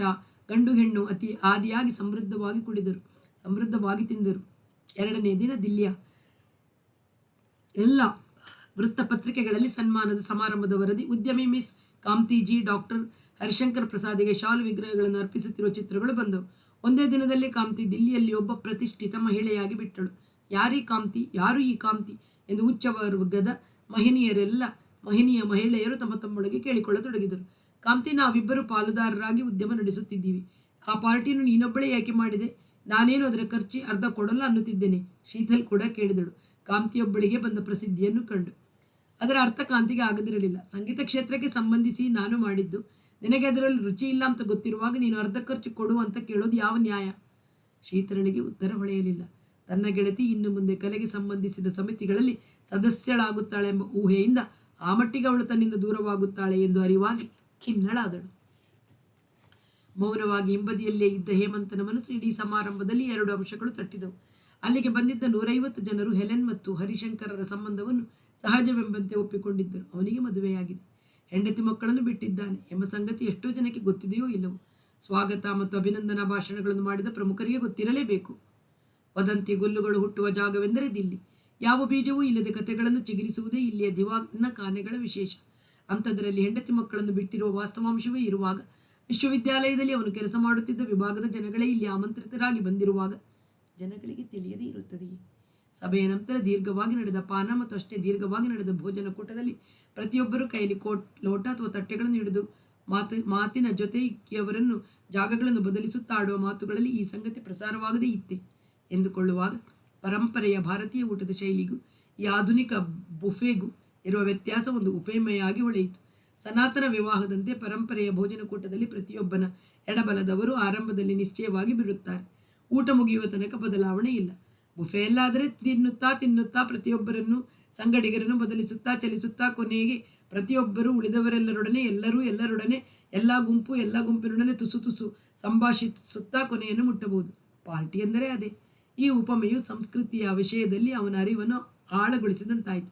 ಬುಫೆ ಸಂಸ್ಕೃತಿಯು ಹೆಲೆನ್ ಹರಿಶಂಕರರ ಸಂಬಂಧವನ್ನು ಒಪ್ಪಿಕೊಂಡಿರುವುದು ಸಹಜವೇ ಎನ್ನಿಸಿತು. ಇಂತಹ ಪಾರ್ಟಿಗಳನ್ನು ತಾನು ನೋಡದೇ ಇಲ್ಲ, ಭಾಗವಹಿಸಿಯೂ ಇದ್ದೆ. ಆದರೆ ಇತ್ತೀಚೆಗೆ ಅದರಲ್ಲೂ ಹಾಲುಕೆರೆಯ ವಿದ್ಯಾಶಾಲೆಯ ಜೋಗಿಗುಡ್ಡದ ಮೇಲಿನ ಏಕಾಂತ ಸಾಧನೆಗಳ ನಂತರ ಇವೆಲ್ಲ ಯಾವುದೋ ಜನ್ಮದಲ್ಲಿ ಕಂಡ ಸಂಗತಿಗಳು ಎಂಬಷ್ಟು ದೂರವಾಗಿದ್ದವು. ವಾಸ್ತವವಾಗಿ ಇದು ತಾನು ನೌಕರಿ ಬಿಟ್ಟ ನಂತರ ಬಂದ ಮೊಟ್ಟ ಮೊದಲ ಪಾರ್ಟಿ. ಆದರೆ ಇದರಲ್ಲಿ ಅವನು ಕುಡಿಯಲಿಲ್ಲ, ಊಟದಲ್ಲಿ ಹೆಚ್ಚು ರುಚಿ ಕಾಣಲಿಲ್ಲ. ಮನಸ್ಸೆಲ್ಲ ಈ ಸಂಸ್ಕೃತಿಯ ಒಳಗನ್ನು ಕಾಣುವುದರಲ್ಲಿ ತೊಡಗಿತ್ತು. ತುಸು ಹೊತ್ತಾದ ಮೇಲೆ ಇಡೀ ಸಮಾರಂಭವು ತನ್ನ ಏಳ್ಗೆಗಾಗಿ ಏರ್ಪಡಿಸುವುದು ಎಂಬ ನೆನಪಾಗಿ ಕಾಂತಿಯ ಔದಾರ್ಯವು ಮನಸ್ಸನ್ನು ತುಂಬಿತು. ತಾವಿಬ್ಬರು ಜೊತೆಯಲ್ಲಿ ಸಂಗೀತ ಕಚೇರಿಗಳಿಗೆ ಹೋಗುವುದನ್ನು ಇಲ್ಲಿ ಬಂದಿರುವ ಹಲವರಾದರೂ ನೋಡಿದ್ದಾರೆ. ನಾನು ಅವಳು ಹತ್ತಿರದ ಸ್ನೇಹಿತರೆಂಬುದು ಅನೇಕರಿಗೆ ಗೊತ್ತಿದೆ. ಮುಂದೆ ಹರಿಶಂಕರರಿಂದ ನನಗೆ ಉಪಕಾರವಾದಾಗ, ಆಗುತ್ತಿದೆ ಎಂದು ಜನರಿಗೆ ಅರಿವಿಗೆ ಬಂದಾಗ ಈ ಸಮಾರಂಭಕ್ಕೆ ಕಾಂತಿ ಎಷ್ಟು ಹಣ ಖರ್ಚು ಮಾಡಿದಳು ಅಂತ ಗೊತ್ತಾಗುತ್ತೆ. ಆದರೆ ಗೊತ್ತಾಗುವಷ್ಟರಲ್ಲಿ ತನಗೆ ಬೇಕಾದ ಆರಂಭಿಕ ಪ್ರಚಾರ ಒತ್ತಾಸೆಗಳು ದೊರಕಿ ನನ್ನ ಶಕ್ತಿಯಿಂದ ನಾನು ಚಲಿಸುತ್ತಿರುತ್ತೇನೆ. ಇವೆಲ್ಲವನ್ನು ಅವಳು ಯೋಚಿಸಿದ್ದಾಳೆ ಎನ್ನಿಸಿತು. ಒಟ್ಟು ಎಷ್ಟು ಖರ್ಚಾಗುತ್ತೆ ಎಂದು ಕೇಳಿದ್ದಕ್ಕದೆಲ್ಲ ತಲೆನೋವು ನಿನಗೆ ಬೇಡ, ನಾನು ಹೇಳುವುದಿಲ್ಲ ಅಂದಿದ್ದಳು. 150 ಜನ, ಸಭಾಂಗಣದ ಬಾಡಿಗೆ, ಪಾನೀಯ, ಭೋಜನ, ಒಟ್ಟು ಇಲ್ಲಿ ಕಳೆಯುವ ವೇಳೆ 30,000ಕ್ಕೆ ಕಡಿಮೆ ಇಲ್ಲ ಎಂದು ಊಹೆ ಹುಟ್ಟಿ ಮತ್ತೆ ಮನಸ್ಸು ಕೃತಜ್ಞತೆಯಿಂದ ತುಂಬಿಕೊಂಡಿತು. ಪಾನೀಯ ನಡೆಯುತ್ತಿರುವಾಗ ಅವಳು ಎಲ್ಲರನ್ನು ಮಾತನಾಡಿಸುತ್ತಾ ಕೈ ಕುಲುಕುತ್ತಾ ನನ್ನ ಹತ್ತಿರವೂ ಬಂದಳು. ಕೈ ಕುಲುಕಿದಳು, ಮುಗುಳ್ನಕ್ಕಳು. ತನ್ನೊಬ್ಬನಿಗೆ ವಿಶೇಷ ಅರ್ಥವನ್ನು ಸಂವಹಿಸುವ ಮುಗುಳ್ನಗೆ. ಅಷ್ಟರಲ್ಲಿ ಯಾರೋ ಹಿಂದಿನಿಂದ ಬಂದು, ತುಂಬಾ ಚೆನ್ನಾದ ಪಾರ್ಟಿ ಏರ್ಪಡಿಸಿದ್ದೀರಾ ಮಿಸ್ ಕಾಂತಿಜಿ. ನಾನು ಡಾಕ್ಟರ್ ಪ್ರಸಾದ್ ಜಿಯ ಸಹೋದ್ಯೋಗಿಯಾಗಿದ್ದೆ. Reader in English Indian culture, doctor Sachdev ಎಂದು ಕೈ ನೀಡಿ ಅವಳ ಕೈಯನ್ನು ಹಿಡಿದು ಬೇಗ ಬಿಡದೆ ಕುಲುಕುತ್ತಾ ನಿಂತ. ಹೇಮಂತನ ಮನಸ್ಸು ಡಾಕ್ಟರ್ ಸಚದೇವನು ಅವಳನ್ನು ಸಂಬೋಧಿಸಿದ ಮಿಸ್ ಕಾಂತಿಜಿ ಎಂಬ ಪೂರ್ವ ಪ್ರತ್ಯಯದ ಮೇಲೆ ನಿಂತಿತು. ಅರೆ, ಇದಕ್ಕೊಂದು ಅರ್ಥವಿದೆ, ನಾನು ಗಮನಿಸಲೇ ಇಲ್ಲ. ವೇದಿಕೆಯ ಮೇಲೆ ಮೊದಲು ಮಾತನಾಡಿದ ಶಿವಚರಣ್ ಪಾಂಡೆ ಮಿಸ್ ಎಂಬ ಪೂರ್ವ ಪ್ರತ್ಯಯವನ್ನು ಆರಂಭಿಸಿದ. ಅನಂತರ ಮಾತನಾಡಿದ ಎಲ್ಲರೂ ಮಿಸ್ ಎಂದು ಅನುಸರಿಸಿದರು. ಈಗ ಎಲ್ಲರಿಗೂ ಅವಳು ಮಿಸ್ ಆಗಿದ್ದಾಳೆ. ಇನ್ನು ಮುಂದೆ ಎಲ್ಲೆಲ್ಲೂ ಮಿಸ್ ಆಗಿಯೇ ಕಾಣಿಸುತ್ತಾಳೆ, ಇರುತ್ತಾಳೆ. ಹೀಗೆ ಹೇಳಬೇಕೆಂದು ಇವಳೇ ಶಿವಶರಣ್ ಪಾಂಡೆಗೆ ಸೂಚಿಸಿದ್ದಿರಬೇಕು, ಅಥವಾ ತನ್ನ ಪರಿಚಯವನ್ನು ಮಿಸ್ ಕಾಂತಿ ಎಂದು ಹೇಳಿರಬೇಕು ಎಂದುಕೊಂಡ. ನಾನು ರವೀಂದ್ರನ ಹೆಂಡತಿ ಅಲ್ಲ, ನಾನು ಸ್ವತಂತ್ರ ವ್ಯಕ್ತಿ, ನಾನು ಕಾಂತಿ ಅಂತ ನನ್ನ ಕೈಯಲ್ಲಿ ಕೋಪದಿಂದ ಹೇಳಿದ್ದಳು. ನಾನು ಅದನ್ನು ಗ್ರಹಿಸಿರಲಿಲ್ಲ ಅಂತ ಕೋಪ ತೋರಿಸಿದ್ದಳು. ಈ ಭಾವನೆ ಅವಳಲ್ಲಿ ಗಟ್ಟಿಯಾಗಿ ಬೇರು ಬಿಟ್ಟಿದೆ. ಅದನ್ನೇ ಸಾಮಾಜಿಕವಾಗಿ ಪ್ರಚುರಪಡಿಸಿಕೊಳ್ಳುತ್ತಿದ್ದಾಳೆ ಎನಿಸಿದಾಗ ಅವನ ಮನಸ್ಸಿಗೆ ಒಂದು ತೆರನಾದ ಹಗುರವೆನಿಸಿತು. ಅವಳೇ ಅಷ್ಟು ಗಟ್ಟಿಯಾಗಿ ತಾನು ಮಿಸ್ ಎಂದುಕೊಳ್ಳುವಾಗ ನಾನೇಕೆ ಅಲ್ಲ ಎಂದುಕೊಂಡು ದೋಷಪ್ರಜ್ಞೆಯಿಂದ ನರಳಬೇಕು ಎಂದು ಸಮಾಧಾನ ಮೂಡಿತು. 10 ನಿಮಿಷದಲ್ಲಿ ಮನಸ್ಸು ಬೇರೊಂದು ವಿಚಾರಕ್ಕೆ ತೊಡಗಿತು. ಒಮ್ಮೆ ಮಿಸೆಸ್ ಆದವಳು ಮತ್ತೆ ಮಿಸ್ ಆಗಲು ಸಾಧ್ಯವೇ? ಇದು ಒಂದು ಕರಾರಿಗೆ ಒಳಪಟ್ಟ ವ್ಯಕ್ತಿ ಅದನ್ನು ರದ್ದುಗೊಳಿಸಿ ಹೊರಬರುವ ವಿಷಯವಲ್ಲ. ಶ್ರೀಮತಿಯಾದವಳು ಕುಮಾರಿಯಾಗಿ ಹಿಂದಿನ ಅವಸ್ಥೆಗೆ ಮರಳುವುದು ದೈಹಿಕವಾಗಿ ಅಂತೂ ಸಾಧ್ಯವಿಲ್ಲ, ಮಾನಸಿಕವಾಗಿ ಸಾಧ್ಯವೇ? ಕೆಲವು ದೇಶಗಳಲ್ಲಿ ವಿವಾಹವು ಕತ್ತರಿಸಿಕೊಂಡರೆ ಮತ್ತೆ ಮಿಸ್ ಎಂದು ಕರೆಯುತ್ತಾರೆಂದು ಕೇಳಿದ ನೆನಪಾಯಿತು. ಅದು ಕೇವಲ ಕಾಯ್ದೆಯ ಮಾತಾಯಿತು. ಹಾಗೆಯೇ ಗಂಡಸಿಗೆ ವಿವಾಹಿತ ಅವಿವಾಹಿತನೆಂಬ ಸೂಚನೆಯ ಶಬ್ದಗಳಿಲ್ಲ ನಿಜ. ಆದರೂ ಎಂದುಕೊಳ್ಳುವಾಗ ಜನಿವಾರ ಹಾಕಿಕೊಳ್ಳುವ ಜಾತಿಯಲ್ಲಿ ಉಪನಯದಲ್ಲಿ ಒಂದು ಜನಿವಾರ ಹಾಕುತ್ತಾರೆ, ಮದುವೆಯಲ್ಲಿ ಇನ್ನೊಂದನ್ನು ಸೇರಿಸುತ್ತಾರೆ. ಮುಂದೆ ಹೆಂಡತಿ ಸಾಯಲಿ ಅಥವಾ ಒಬ್ಬರನ್ನು ಬಿಟ್ಟು ದೂರವಾಗಲಿ ಅವನ ಜೋಡಿ ಜನಿವಾರವನ್ನು ಒಂಟಿಗೆ ಎಂದು ಇಳಿಸುವುದಿಲ್ಲ. ವಿವಾಹ ಮುರಿದರೂ ವಿವಾಹಿತನು ವಿವಾಹ ಪೂರ್ವ ಸ್ಥಿತಿಗೆ ಮರಳುವುದು ಶಾಸ್ತ್ರದಲ್ಲೂ ಸಾಧ್ಯವಿಲ್ಲ ಎನ್ನಿಸಿದಾಗ 10 ನಿಮಿಷದ ಹಿಂದೆ ಮನಸ್ಸಿಗೆ ಆಗಿದ್ದ ಹಗುರವು ಕಳೆದು ಹೋಗಿ ಮತ್ತೆ ಭಾರವಾಯಿತು. ಅಧ್ಯಾಯ 12. ಬೆವರ್ಲಿ ಇಂಟರ್ನ್ಯಾಷನಲ್ ಸ್ಕೂಲಿನ ಈ ಕಥೆಯನ್ನು ಕೇಳಿದ ಮೇಲೆ ಅನೂಪನಿಗೆ ತನ್ನ ವಿದ್ಯಾಶಾಲೆಯೇ ಉತ್ತಮ ಎನಿಸತೊಡಗಿತು. ಬರೀ ಹಳ್ಳಿಯ ಹುಡುಗರಾಗಿದ್ದರಿಂದ ತಮ್ಮಲ್ಲಿಯೇ ಜಗಳವಾಡುವಾಗ ಹಳ್ಳಿಯ ಬೈಗಳನ್ನು ಬಳಸುತ್ತಿದ್ದರಾದರೂ 2ನೇ ವರ್ಷಕ್ಕೆ ಬರುವ ಹೊತ್ತಿಗೆ ಅಂಥ ಮಾತುಗಳನ್ನು ವಿದ್ಯಾಶಾಲೆಯ ಆವರಣದಲ್ಲಿ ಆಡಬಾರದು ಎಂಬ ಎಚ್ಚರ ಬೆಳೆದಿರುತ್ತಿತ್ತು. 3ನೇ ವರ್ಷದ ವೇಳೆಗೆ ವಿದ್ಯಾಶಾಲೆಯಲ್ಲಿ ಓದಿದವನು ಎಲ್ಲೂ ಆಡಬಾರದು ಎಂಬ ಅರಿವು ಬಂದಿರುತ್ತಿತ್ತು. ಒಂದು ತರಕ್ಕೆ ಅಲ್ಲಿ ಬಟ್ಟೆ ಬರೆಗಳೆಲ್ಲ ಸಹಜ. ಹಳ್ಳಿಯ ಜನಗಳಂತೆ ಹಳೆ ಚಡ್ಡಿ ಹಾಕಿಕೊಂಡು ಬನೀನು ಕೂಡ ಇಲ್ಲದೆ ಎಲ್ಲರೂ ವಿದ್ಯಾರ್ಥಿಗಳು, ಮಾಸ್ಟರ್ಗಳು ಮಣ್ಣಿನ ಕೆಲಸ, ಗೊಬ್ಬರದ ಕೆಲಸ ಮಾಡುತ್ತಾರೆ. ಎಲ್ಲರ ಮೈಕಟ್ಟು ಎಲ್ಲರಿಗೂ ಕಾಣುತ್ತದೆ, ಆದರೆ ಯಾರು ಯಾರನ್ನು ಗಮನಿಸುವುದಿಲ್ಲ. ಇಲ್ಲಿಯ ಸ್ಥಿತಿಯೇ ಬೇರೆ, ವಿಧಾನವೇ ಬೇರೆ ಎನ್ನಿಸುವುದು. ಇಲ್ಲಿಗೆ ಬಂದ ಮೇಲೆ ತನ್ನಲ್ಲಿಯೇ ಒಂದು ವ್ಯತ್ಯಾಸವಾಗಿದೆ. ಯಾವ ಹೊತ್ತಿನಲ್ಲಿ ಮನಸ್ಸಿನಲ್ಲಿ ಕಾಮದ ಕಲ್ಪನೆಗಳು ಇದ್ದಂತೆಯೇ ಕಾಣಿಸಿಕೊಂಡು ಬಿಡುತ್ತವೆ. ಶಾಂತವಾಗಿದ್ದ ಕೈತೋಟಕ್ಕೆ ರೊಯ್ ಎಂದು ನುಗ್ಗುವ ಜೇನುನೊಣಗಳ ಗುಂಪಿನಂತೆ ಯಾವ ದಿಕ್ಕಿನಿಂದ ಬರುತ್ತವೆ, ಯಾವ ಅಜ್ಞಾತ ವಾಸನೆ ಹಿಡಿದು ಬರುತ್ತವೆ ಎಂದೇನು ತಿಳಿಯುವುದಿಲ್ಲ. ಕಾಲೇಜು ಆವರಣದಲ್ಲಿ ಎತ್ತರವಾದ ಮೈಕಟ್ಟಿನ ಹುಡುಗಿಯನ್ನು ನೋಡಿದಾಗ, ಒಂದೊಂದ್ಸಲ ಎತ್ತರವೂ ಇಲ್ಲದ, ಮೈಕಟ್ಟೂ ಇಲ್ಲದ, ಸುಂದರ ಮುಖವೂ ಇಲ್ಲದ ಕುಬ್ಜ ಕುರೂಪಿಯನ್ನು ನೋಡಿದಾಗ ಕೂಡ, ಗೋಡೆಯ ಮೇಲಿನ ಸಿನಿಮಾ ಪೋಸ್ಟರ್ಗಳನ್ನು ಕಂಡರೆ ಅದು ಬೇಡ, ಏನನ್ನೂ ನೋಡದೆ ಕಣ್ಣು ಮುಚ್ಚಿಕೊಂಡು ತನ್ನ ಹಾಸಿಗೆಯಲ್ಲಿ ಮಲಗಿದ್ದರೂ ಇದು ಕೆಟ್ಟ ಕಾಲೇಜು, ವಿದ್ಯಾಶಾಲೆಯಲ್ಲಿ ಇಂಥದ್ದು ಯಾವುದೂ ಕಾಡುತ್ತಿರಲಿಲ್ಲ ಎನಿಸುವುದು. ಆದರೆ ಈ ಕಾಲೇಜು ಸೇರಿದ ಮೇಲೆ ಮಾತ್ರವಲ್ಲ, ರಜೆಯಲ್ಲಿ ದಿಲ್ಲಿಗೆ ಹೋದಾಗ ಕೂಡ ತುಂಬು ಮೈಕಟ್ಟಿನ ಹುಡುಗಿಯರನ್ನು ಬೀದಿಯಲ್ಲಿ ನೋಡಿದಾಗಲೂ ಇಂಥದ್ದೇ ಬಾಧೆ ಎಂಬ ನೆನಪಾಯಿತು. ಯಾವ ಬಾಧೆಯೂ ಇರದಿರಬೇಕಾದರೆ ವಿದ್ಯಾಶಾಲೆಯೇ ಸರಿ ಅನ್ನಿಸಿತು. ಆದರೆ ನಾನು ಅಲ್ಲಿಯೇ ಓದನ್ನು ಮುಗಿಸಿ ಆಯಿತು. ಇಂಜಿನಿಯರ್ ಆಗಬೇಕಾದ್ರೆ ಈ ಕಾಲೇಜಿನಲ್ಲೇ ಇರಬೇಕು ಎಂಬ ಅರಿವು ಅಡ್ಡ ಬರುತ್ತಿತ್ತು. ಬೆತ್ತಲು ಎಂಬುದು ತಾನು ಅನುಭವಿಸಿದ ರ್ಯಾಗಿಂಗ್ನ ಕೈಯೊಡನೆ ಸೇರಿ ಮನಸ್ಸು ಮರೆಯಲು ಪ್ರಯತ್ನಿಸುತ್ತಿತ್ತು. ಆ ನೆನಪು ಬಂದರೆ ಅವರು ತನ್ನನ್ನು ರೂಕ್ಷವಾಗಿ ಬೆತ್ತಲು ಮಾಡಿದ ಕಹಿಭಾಗವು ಮರೆಯಾಗಿ, ಅನಂತರ ತಾನು ಅವರಿಗೆ ಮಾಡಿದ ಪ್ರತಿಕಾರದ ಭಾಗ ಮಾತ್ರ ಪದೇ ಪದೇ ನೆನಪಿಗೆ ಬಂದು ರುಚಿಯನ್ನು ಹೀರುತ್ತಾ ಮೆಲ್ಲುತ್ತಿತ್ತು. ಆದರೆ ಬೆವರ್ಲಿ ಇಂಟರ್ನ್ಯಾಷನಲ್ ನಲ್ಲಿನ ಕಥೆಯನ್ನು ಕೇಳಿದ ಮೇಲೆ ನಂತರ ಸ್ವಇಚ್ಛೆಯಿಂದ ಬೆತ್ತಲಾಗುವುದರಲ್ಲೂ ಖುಷಿ ಇದೆ ಎನಿಸತೊಡಗಿತು. ಆದರೆ ತನ್ನ ಮನಸ್ಸಿನಲ್ಲಿ ಉಳಿದಿರುವ ನಿಜವಾದ ಅರ್ಥಪೂರ್ಣ ಬೆತ್ತಲು ಅಂದರೆ ತಾನು ಜಗ್ಗು ಓಮಿಯರ ಬ್ರಿಗೇಡ್ ರೋಡಿನಲ್ಲಿ ನೋಡಿದ ಕ್ಯಾಬರಿಯದು. ಆಗ ಅದರಲ್ಲಿ ಹೆಚ್ಚು ಉದ್ವೇಗವಿಲ್ಲದಿದ್ದರೂ ಸೆಳೆಯುವ ಕುತೂಹಲವಿತ್ತು. 3 ವರ್ಷದಲ್ಲಿ ನನ್ನಲ್ಲಿ ಎಷ್ಟು ಬದಲಾವಣೆಯಾಗಿಬಿಟ್ಟಿದೆ, ಆ ನೆನಪೇ ಸಾಕು. ಆ ಚಿತ್ರದ ಆಕರ್ಷಣೆಯ ವಿವರಗಳು ನೆನಪಿನಲ್ಲಿ ಇಲ್ಲವಾದರೂ ಅಸ್ಪಷ್ಟ ಚಿತ್ರ ಮನಸ್ಸಿಗೆ ಬಂದರೆ ಹುಚ್ಚು ಹುಡಿಸುವ ಉದ್ವಿಗ್ನತೆ ಹುಟ್ಟಿಬಿಡುತ್ತದೆ. ಬುಲೆಟ್ ಹತ್ತಿ ಹೋಗಿ ದಾರಿಯಲ್ಲಿ ಸಿಕ್ಕುವ ಯಾರಾದರೂ ಹುಡುಗಿಯನ್ನು ಎಳೆದುಕೊಂಡು ನಗರದಾಚೆಯೋ ಕಾಡುಮೇಡಿಗೋ ಬಂಡೆ ಬುರುಜುಗಳ ಸಂದಿಗೋ ಎಳೆದೊಯ್ದು ಎನ್ನುವಂಥ ಉದ್ವಿಗ್ನತೆ. ಒಂದು ದಿನ ಜಗ್ಗುವಿಗೆ ತನ್ನ ಕಷ್ಟ ಹೇಳಿಕೊಂಡಾಗ, ನೀನು ಹಾಸ್ಟೆಲ್ ಊಟ ತಿಂದೇ ನಿನಗೆ ಹೀಗಾಗುತ್ತೆ ಅಂತೀಯಾ? ಶುದ್ಧ ದೇಸಿ ತುಪ್ಪದಲ್ಲಿ ಮಾಡಿದ ತರಕಾರಿ, ದಾಲ್ ಮಖನ್, ಪರಾಟ ತಿನ್ನುವ ನಮಗೆ ಇನ್ನಿಷ್ಟು ಕಷ್ಟವಾಗ್ತದೆ ಅಂತೀಯಾ? ಹಿಂದಿನ ಕಾಲವೇ ಸರಿ, ಬೇಗ ಮದುವೆ ಮಾಡಿಬಿಡುತ್ತಿದ್ದರು. ಗಂಡು ಹುಡುಗರಿಗೆ 18ಕ್ಕೆ ಮೊದಲೇ ಮಗು ಹುಟ್ಟಿರ್ತಿತ್ತು. ವಿದ್ಯಾಭ್ಯಾಸ ಅನ್ನೋ ವೇವ್ ಶುರುವಾಗಿ ಅದು ಇಲ್ಲದ ಹಾಗಾಯಿತು ಎಂದ. ಹಾಗಾದರೆ ನಮ್ಮ ವಯಸ್ಸಿನ ಹುಡುಗಿರು ಓದ್ತಿರ್ತಾರಲ್ಲ, ಅವರಿಗೇನು ಬಾಧಿಸೋಲ್ವೇ? ಬಾಧಿಸದೇ ಏನು? ಹಾಗೇನಾದ್ರೂ ಮಾಡಿದ್ರೆ ಓದಿಸೋದ ಬಿಡಿಸಿ ಮನೆ ಕೆಲಸಕ್ಕೆ ಹಾಕ್ಬಿಡ್ತೀವಿ, ಹುಷಾರ್ ಅಂತ ಅಪ್ಪ ಅಮ್ಮ ದಿನ ಎದುರಿಸಿ ಕಳಿಸ್ತಾರೆ. ಅಲ್ಲದೆ ಹೆಸರು ಕೆಡಿಸ್ಕೊಂಡ್ರೆ ಮುಂದೆ ಮದುವೆ ಆಗೋದು ಕಷ್ಟ ಅನ್ನೋ ಭಯ ಹುಡುಗಿರಿಗೆ ಇದೆ. ಇವೆರಡರಿಂದ ಅವರು ಮುಕ್ತರಾದ್ರೆ ನಮಗೆ ತಾಪತ್ರಯೇ ಇರೋಲ್ಲ. ಜಗ್ಗುವಿನ ಮಾತು ಅನೂಪನಿಗೆ ನಿಜವೆನಿಸಿತು. ಆ ದಿನದಿಂದ ಅವನು ಹುಡುಗಿಯರ ಕಡೆಗೆ ನೋಡುವಾಗ ಇವಳು ಭಯದ ಬಲೆಯಲ್ಲಿ ಸಿಕ್ಕಿರುವವಳೆ ಅಥವಾ ಸ್ವತಂತ್ರ ಪಡೆದು ನಿರ್ಭಯಳಾಗಿರುವವಳೆ ಎಂಬುದನ್ನು ಊಹಿಸತೊಡಗಿದ. ಆದರೆ ಯಾವ ಲಕ್ಷಣವೂ ಖಚಿತವಾಗಿ ಕಾಣುತ್ತಿರಲಿಲ್ಲ. ಅಕಸ್ಮಾತ್ ನಿರ್ಭೀತಿಯವಳು ಎಂದು ಗೊತ್ತಾದರೆ ಹತ್ತಿರ ಹೋಗಿ ಮಾತನಾಡಿಸುವುದು ಹೇಗೆ? ಮಾತನಾಡಿಸುವುದೆಂದರೆ ಕಾಲೇಜು ಹೇಗಿದೆ, ನೋಟ್ಸ್ ತೆಗೆದುಕೊಂಡಿರ ಅನ್ನುವುದಲ್ಲ, ತನ್ನ ಬಾಧೆಯನ್ನು ಶಮನ ಮಾಡೆಂಬ ಪ್ರಸ್ತಾವನೆ. ಈ ಉದ್ವಿಗ್ನತೆ ಒಂದೇ ಸಮನೆ ಇರುತ್ತಿರಲಿಲ್ಲ. ಕೆಲವೊಮ್ಮೆ 1-2 ವಾರ ಅದರ ಸೊಲ್ಲೆ ಇಲ್ಲದೆ ಮನಸ್ಸು ಪಾಠ ಅಧ್ಯಯನಗಳಲ್ಲಿ ತೊಡಗಿರುತ್ತಿತ್ತು. ಮತ್ತೆ ಕೆಲವೊಮ್ಮೆ ಎಲ್ಲಿಂದಲೋ ಬಂದು ಮುತ್ತುವ ಜೇನುನೊಣಗಳ ಗುಂಪಿನಂತೆ ಅದಾಗಿ ಮೊರೆಯುತ್ತಿತ್ತು. ಒಂದು ದಿನ ಅವನಿಗೆ ಹಾಲ್ಕೆರೆಗೆ ಹೋಗಿ ದೊಡ್ಡಪ್ಪನನ್ನು ಕಂಡು ತನ್ನ ಸಮಸ್ಯೆಯನ್ನು ಹೇಳಿಕೊಳ್ಳಬೇಕೆನಿಸಿತು. 2 ದಿನದಲ್ಲಿ ಈ ಅನಿಸಿಕೆ ಬಲಿಯಿತು. ಸಮಸ್ಯೆಯೊಂದರ ಸಮಾಲೋಚನೆ ಮಾತ್ರವಲ್ಲ, ಅಲ್ಲಿರುವ ಉಳಿದ ಮಾಸ್ಟರ್ಗಳನ್ನು, ಕಿರಿಯ ತರಗತಿಗಳ ಗೆಳೆಯರನ್ನು ಕಾಣುವ ಹಿತವಾದ ಕಲ್ಪನೆ ಸೇರಿತು. ಹೇಗೆ ಹೋಗಬೇಕೆಂಬ ವಿವರ ತಲೆಯಲ್ಲಿ ಹುಟ್ಟಿ ಮೋಟಾರ್ ಸೈಕಲ್ನಲ್ಲಿ ಅದಕ್ಕೆ ತಕ್ಕ ಜೀನ್ಸ್ ಹಾಕಿ ಹೋಗಬೇಕು. ಇಂಜಿನಿಯರಿಂಗ್, ಎಲೆಕ್ಟ್ರಾನಿಕ್ಸ್ ಇಂಜಿನಿಯರಿಂಗ್ ಇವೆಲ್ಲ ಬೇಕು ಅಂತ ಹೇಳಬೇಕು ಎಂದು ನಿಶ್ಚಯಿಸಿದ. ತನಗೆ ಬೇಕಾದ ವೇಗದಲ್ಲಿ, ತನಗೆ ಬೇಕಾದಾಗ ಚಾಲು ಮಾಡಿ, ತನಗೆ ಬೇಕಾದಾಗ ನಿಲ್ಲಿಸಿ, ವೇಗದಲ್ಲಿ, ಸ್ಥಗಿತದಲ್ಲಿ, ಕಾಲದಲ್ಲಿ, ಜಾಗದಲ್ಲಿ ಸ್ವತಂತ್ರವನ್ನು ಅನುಭವಿಸುವ ಹಂತವನ್ನು ಮುಟ್ಟಿದ ಮೇಲೆ ಪರ ವಾಹನಾಲಂಬಿಯಾಗಿ ಅದರ ಸಮಯ ಕಾಯ್ದು ಅದು ಇಳಿಸುವ ಬಿದಿರಳ್ಳಿ ಗೇಟಿನಿಂದ ನಡೆದು ನಾಗರಿಕತೆಯ ಆರಂಭಕ್ಕೆ ಮೊದಲು ಅಗತ್ಯವಾಗಿದ್ದ ಕಾಲ್ನಡಿಗೆಯನ್ನು ಸಂಪೂರ್ಣವಾಗಿ ಬ್ಯಾನ್ ಮಾಡಿಬಿಡಬೇಕು. ಇಲ್ಲದಿದ್ದರೆ ಮನುಕುಲದ ಪ್ರಗತಿ ಆಗುವುದಿಲ್ಲ ಎಂಬ ಪ್ರವಾದಿ ಸತ್ಯ ಉಳಿಯಿತು. ಇದನ್ನು ದೊಡ್ಡಪ್ಪನ ಕೈಯಲ್ಲಿ, ಎಲ್ಲ ಮಾಸ್ಟರ್ ಕೈಯಲ್ಲೂ ಸಮರ್ಥವಾಗಿ ಮಂಡಿಸಬೇಕು ಎಂದು. ಅಲ್ಲಿಗೆ ಹೋದರೆ ಹೇಗೂ ಎಲ್ಲ ವಿದ್ಯಾರ್ಥಿಗಳ ಸಮ್ಮುಖದಲ್ಲಿ ಒಂದು ಭಾಷಣ ಮಾಡುವಂತ ಹೇಳಿಯೇ ಹೇಳ್ತಾರೆ. ಎಲೆಕ್ಟ್ರಾನಿಕ್ ಯುಗ ಅಂದರೇನು, ಅದರ ವೇಗವೆಷ್ಟು ಎಂದು ವಿವರವಾಗಿ ಕೊಳ್ಳುವಾಗ ಎಲೆಕ್ಟ್ರಾನಿಕ್ ಮೊದಲ ವರ್ಷದ ವಿದ್ಯಾರ್ಥಿಗಳನ್ನು ಉದ್ದೇಶಿಸಿ HOD ಮಾಡಿದ ಪ್ರವೇಶಿಕ ಭಾಷಣದ ವಿಷಯವೆಲ್ಲ ನೆನಪಿಗೆ ಬಂದು ಅದನ್ನೆಲ್ಲ ಹೇಳಬೇಕು ಎಂದುಕೊಂಡ. ಆದರೆ HOD ಮಾಡಿದ್ದು ಇಂಗ್ಲಿಷ್ನಲ್ಲಿ, ಅದನ್ನೆಲ್ಲ ಸರಿಯಾದ ಕನ್ನಡದಲ್ಲಿ ಹೇಳುವತಕ್ಕ ಪದಗಳಿಲ್ಲ. ಹಾಗಂತ ಸ್ಟೈಲ್ ಆಗಿ ನಾನು ಇಂಗ್ಲಿಷ್ನಲ್ಲಿ ಮಾತನಾಡಿದರೆ ಹೇಗೆ, ಹಾಗೇ ಮಾಡಬೇಕು ಎಂದು ತೀರ್ಮಾನ ಮಾಡಿಕೊಂಡ. ಆದರೆ ಹಿಂದೆಯೇ ದೊಡ್ಡಪ್ಪ ಮಾತ್ರವಲ್ಲ, Shankaramurthy, Chandrashekhar doctor, Sharabanna master, Somashekhar master, Ramachandra master, Narayanappa master ಎಲ್ಲರೂ ಕನ್ನಡದಲ್ಲಿ ಹೇಳೋಕೆ ಸಾಧ್ಯವಿಲ್ಲದ ವಿಷಯವೇ ಇಲ್ಲ. ಪದಗಳು ಸಿಕ್ಕದಿದ್ದರೆ ಹುಡುಕಬೇಕು, ಸೃಷ್ಟಿಸಬೇಕು, ಇಲ್ಲದಿದ್ದರೆ ನಮ್ಮ ಸ್ವಂತಿಕೆ ಉಳಿಯುವುದಿಲ್ಲ, ಬೆಳೆಯಲ್ಲ ಅಂತಾರೆ ಎಂದು ನೆನಪು ಬಂದು ಸುಮ್ಮನೆ ಅವರಿಗೆ ಯಾಕೆ ಬೇಜಾರು ಮಾಡಬೇಕು, ಇಂಗ್ಲಿಷ್ ಪದಗಳನ್ನು ಮಿಕ್ಸ್ ಮಾಡಿದ ಕನ್ನಡದಲ್ಲೇ ಮಾತನಾಡಿದ್ರೆ ಆಯ್ತು ಎಂಬ ಪರಿಹಾರ ಕಾಣಿಸ್ತು. ಒಟ್ಟಿನಲ್ಲಿ ನಾನು ಅಲ್ಲಿ ಭಾಷಣ ಮಾಡೋದು ಮುಖ್ಯ ಅಂತ ಯೋಚಿಸಿದಾಗ, ಭಾಷಣಕ್ಕೆ ಮೊದಲು ನನ್ನನ್ನು ಸಭೆಗೆ ಪರಿಚಯಿಸುವಾಗ ಯಾರು ಪರಿಚಯಿಸುವರು? ಈ ಸಲ ಯಾರು ವಿದ್ಯಾರ್ಥಿ ಕಾರ್ಯದರ್ಶಿಯಾಗಿರ್ತಾರೆ? ಯಾರಾದರೂ ಆಗಿರಲಿ. ಕೊನೆಗೆ ಅಧ್ಯಕ್ಷ ಭಾಷಣದಲ್ಲಿ ದೊಡ್ಡಪ್ಪ, ಅನೂಪನಂತಹ ವಿದ್ಯಾರ್ಥಿ ನಮ್ಮ ವಿದ್ಯಾಶಾಲೆಯಲ್ಲಿ ಹಿಂದೆಂದೂ ಇರಲಿಲ್ಲ. ಮೊದಲ ತರಗತಿಯಲ್ಲಿ ಪಾಸ್ ಮಾಡಿ ಈಗ ಎಲೆಕ್ಟ್ರಾನಿಕ್ಸ್ ನಲ್ಲಿ BEಗೆ ಸೇರಿ ನಮಗೆಲ್ಲ ದೊಡ್ಡ ಕೀರ್ತಿ ತಂದಿದ್ದಾನೆ ಎಂದು ಹೊಗಳುತ್ತಾರೆ ಎಂಬ ಕಲ್ಪನೆ ಬಂದು ಅವನಿಗೆ ಮೈ ಪುಳಕಿತವಾಯಿತು. ವಾಸ್ತವವಾಗಿ ಅವನು ಕಲ್ಪಿಸಿಕೊಂಡಂತೆ ಆಯಿತು. ಅವನು ಇಲ್ಲಿ ಶನಿವಾರದ ಬೆಳಗಿನ ತರಗತಿಯನ್ನು ಮುಗಿಸಿಕೊಂಡು ಅಲ್ಲಿ ತಲುಪಿದಾಗ ಮಧ್ಯಾಹ್ನ 2:15 ಗಂಟೆ. ನಾಳೆ ರಜೆ ಬೇಡ ಎಂದು ಆ ದಿನವೇ ಅವನ ಭಾಷಣ ಇಡಿಸಿದರು.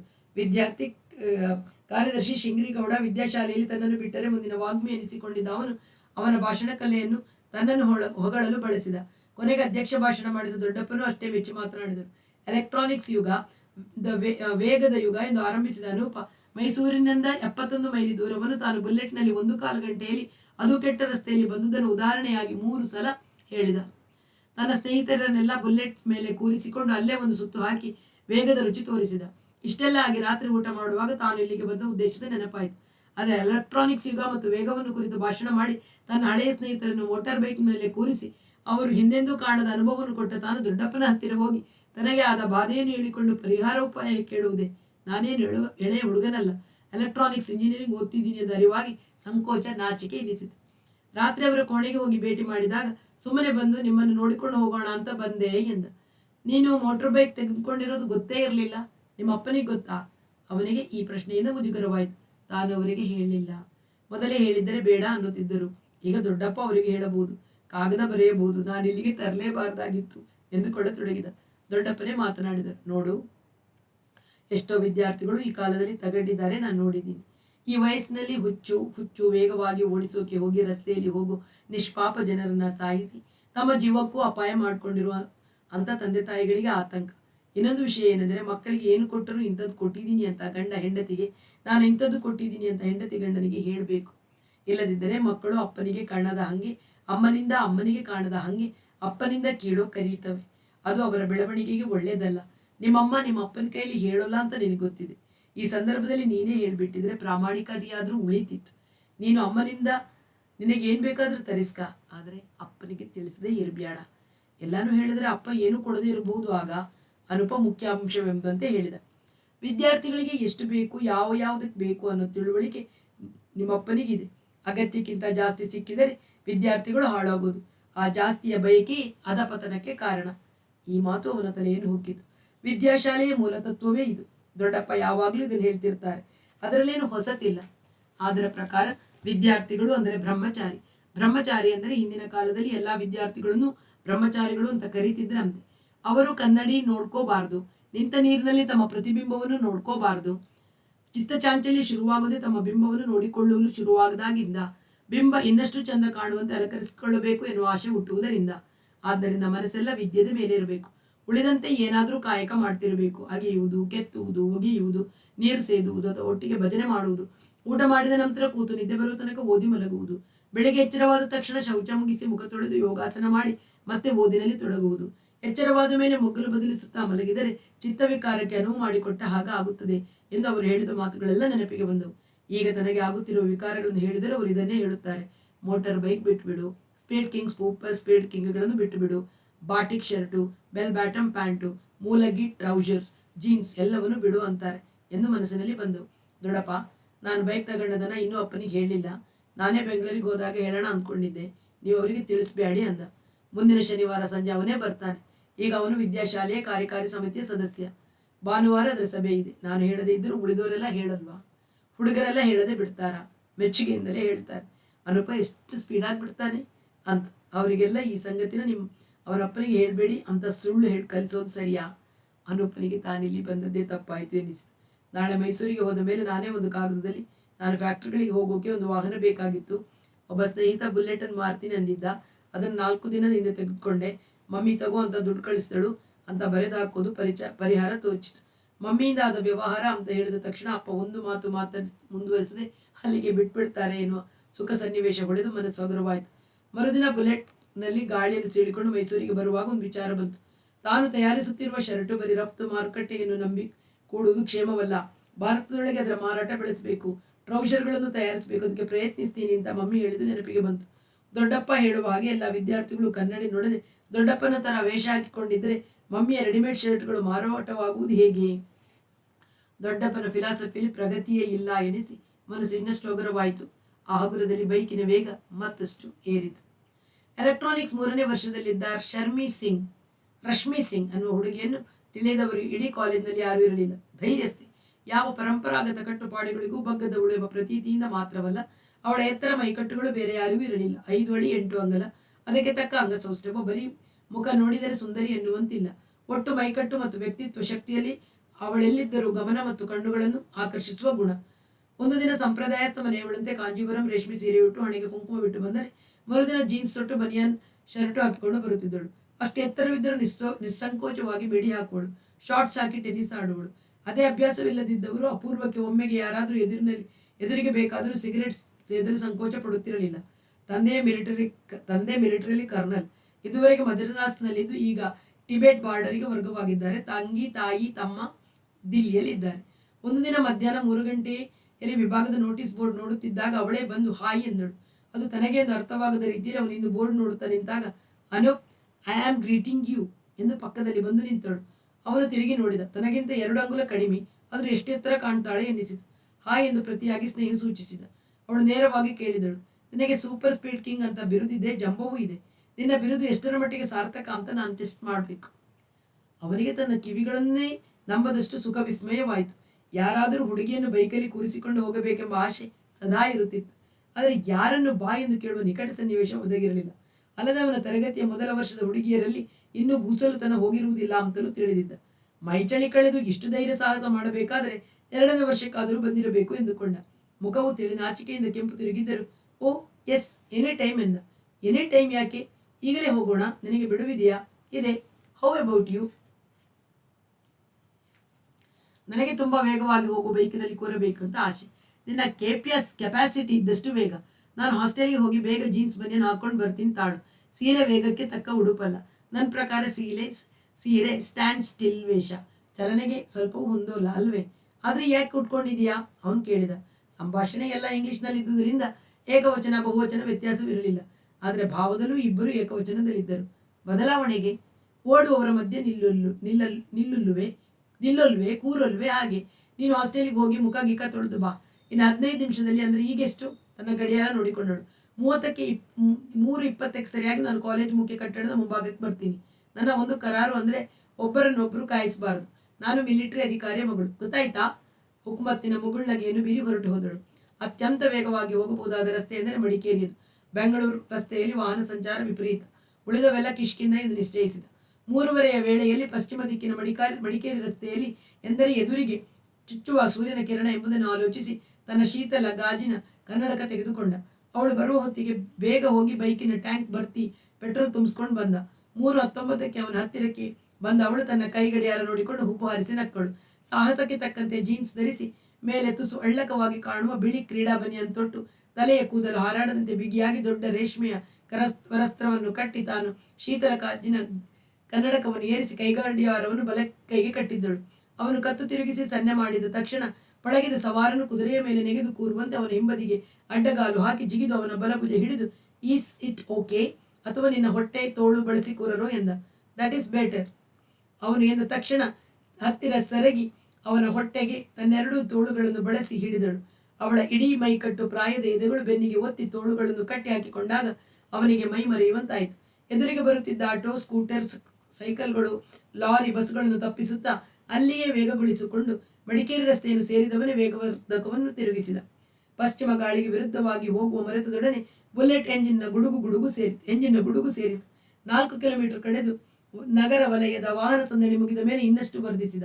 ಮತ್ತೆ 4 ಕಳೆದು ಫ್ಯಾಕ್ಟರಿಗಳ ವಲಯ ಕಳೆದ ನಂತರ ಇನ್ನಷ್ಟು. ಇಲವಾಲ ದಾಟುವ ಹೊತ್ತಿಗೆ 100 ಮುಟ್ಟಿ ಅನಂತರ 110, 115 ಬೈಕ್ ನಿಶ್ಚಲ ಸ್ಥಿತಿಗೆ ಬಂದು ರಸ್ತೆಯ ಇಕ್ಕೆಲದ ಮರಗಳೇ ರಭಸದಿಂದ ಹಿಂದೆ ಹಿಂದೆ ಓಡತೊಡಗಿ ವಿಮಾನವು ಟೇಕ್ ಆಫ್ ಆಗುವಂತಹ ವೇಗ ಮುಟ್ಟಿದಾಗ ಇದುವರೆಗೂ ಇಂಥ ವೇಗ ಮುಟ್ಟಿರಲಿಲ್ಲವೆಂಬ ಅನುಭವವಾಗಿ ಖುಷಿ ಉಕ್ಕಿ, like it, do you like it ಎಂದು ಗಟ್ಟಿಯಾಗಿ ಕೇಳಿದರೆ ಗಾಳಿಯ ಬಿರುಸಿಗೆ ಅದು ಕೇಳದೆ ವಾಟ್ ವಾಟ್ ವಾಟ್ ಎಂದು ಅವಳು ಕಿರುಚುತ್ತಿರುವಾಗ ರಭಸದಿಂದ ಹೋಗುತ್ತಿದ್ದ ಒಂದು ಸರ್ಕಾರಿ ಬಸ್ಸನ್ನು ಹಿಂದೆ ಹಾಕಿ ಅನಂತರ ಒಂದು ಅಂಬಾಸಿಡರ್ ಕಾರನ್ನು ಹಿಂದೆ ಬೀಳಿಸಿ ಮುಂದಿನದು ಒಂದು ಫಿಯೇಟ್, ಒಂದು ಲಾರಿ.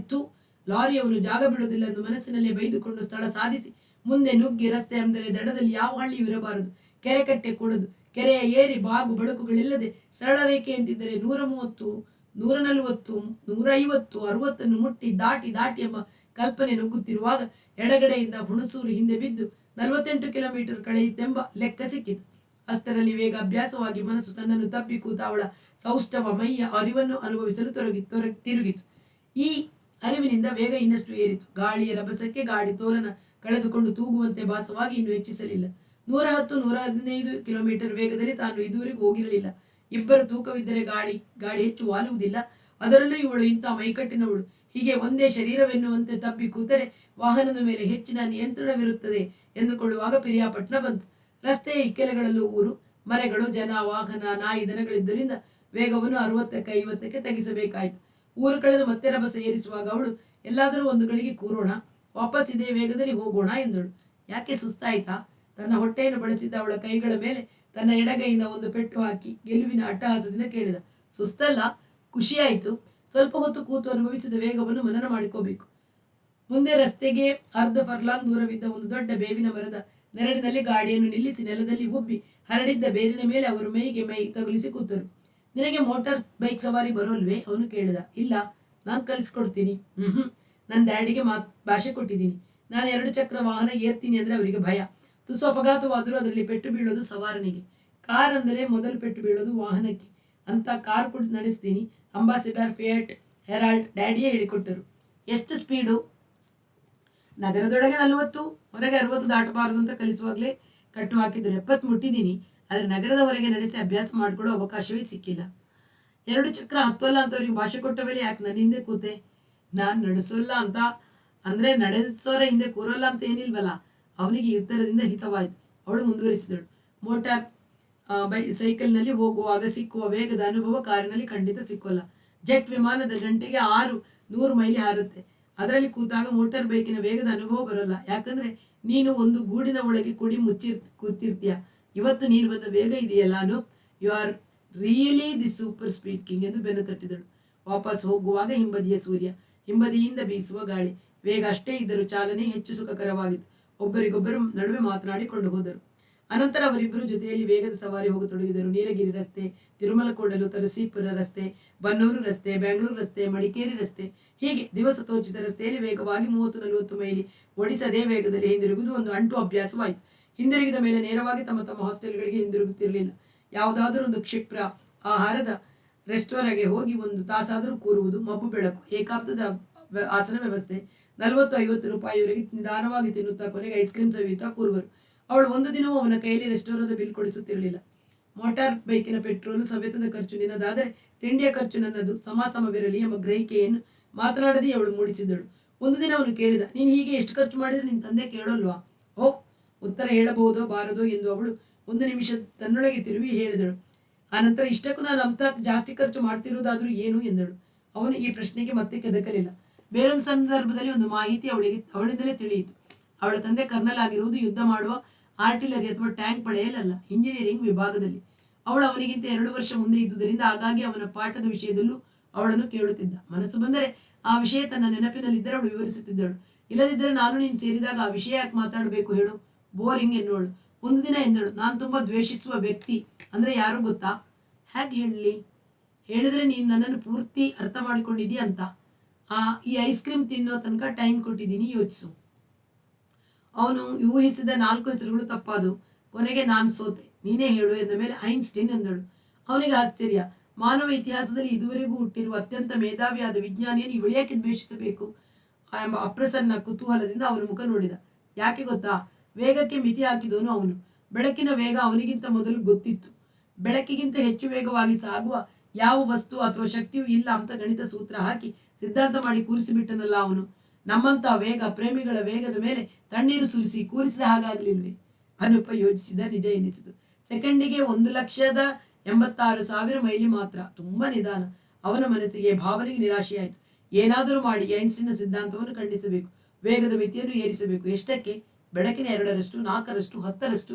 ಅದು ಸಾಲದು. ಎಷ್ಟಾದರೂ ವೇಗವನ್ನು ಪಡೆದು ಚಲಿಸುವ ಶಕ್ತಿಯೊಂದಿದೆ ಅಂತ ಸ್ಥಾಪಿಸಬೇಕು ಅಂತ ಉತ್ಕಟವಾಗಿ ಅನಿಸತೊಡಗಿತು. ಏನ್ ಯೋಚಿಸ್ತಿದ್ದೀಯಾ ಎಂದು ಕೇಳಿದಳು. ಅವನು ತನ್ನ ಮನಸ್ಸಿನ ತುಡಿತವನ್ನು ಹೇಳಿದ. ಹಾಡು ಸೈನ್ಸ್ನಲ್ಲಿ ಎಲ್ಲದಕ್ಕೂ ಪ್ರಮಾಣ ಕೇಳ್ತಾರೆ, ಗಣಿತ ಸೂತ್ರದ ರೂಪ ಕೇಳ್ತಾರೆ. ಇಲ್ಲದಿದ್ದರೆ ನಾನೇ ಇಷ್ಟು ಹೊತ್ತಿಗೆ ನೀನು ಹೇಳಿದ್ದನ್ನು ಸ್ಥಾಪಿಸಿ ಐನ್ಸ್ಟೈನ್ನ ಹಿಟ್ಟು ಮಾಡಿ ನೀರಿನಲ್ಲಿ ಕರಗಿಸಿ ಬಿಡುತ್ತಿದ್ದೆ ಎಂದಳು. ಮುಂದಿನ ಭಾಗವನ್ನು ಮತ್ತೆ ಕೇಳೋಣ. ಅಲ್ಲಿಯವರೆಗೆ ಎಲ್ಲರಿಗೂ ಪ್ರೀತಿ ನಮಸ್ಕಾರ. ವಾಸವಿ ಸಾಹಿತ್ಯ ಕಲಾವೇದಿಕೆ ಸುಳ್ಯ.